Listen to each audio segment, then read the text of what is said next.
అంగన్వాడీ సత్తా చూడు నశించాలి నశించాలి నశించాలి నశించాలి సాధించి సాధించి తీరుదా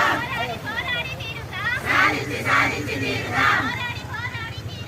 సాధించి సాధించి తీరుదా కనీస వేతనం కావాలి కనీస వేతనం కావాలి కనీస వేతనం కావాలి జిందాబాద్ జిందాబాద్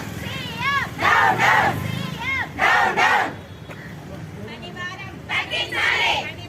తగ్గించాలి తగ్గించాలి ఇవ్వాలి ఇవ్వాలి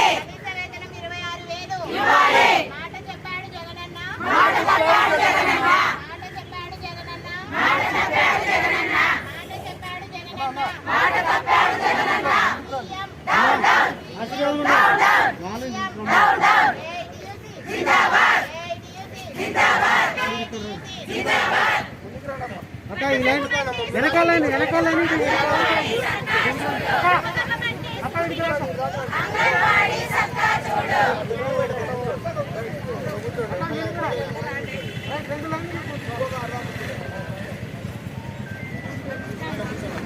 ప్రభుత్వం ఉండి వైఖరి ప్రభుత్వం ఉండి వైఖరి ప్రభుత్వం ఉండి వైఖరి ప్రభుత్వం ఉండి వైఖరి కనీస వేతనం 26,000 కనీస వేతనం 26,000 కనీస వేతనం 26,000 పెన్షన్ సౌకర్యం కల్పించాలి పెన్షన్ సౌకర్యం కల్పించాలి 22 రోజులుగా రాష్ట్ర వ్యాప్తంగా అనేక నిరసన కార్యక్రమాలు చేపడుతున్నప్పటికీ ప్రభుత్వానికి సాధ్యమని ఎందుకంటే సుప్రీంకోర్టు అమలు చేయాలని ఆ చట్టాన్ని అమలు చేసి 26,000 రూపాయలు ఇవ్వాలని అనేక ర్యాపులు పెట్టి వాళ్ళ పనిభారం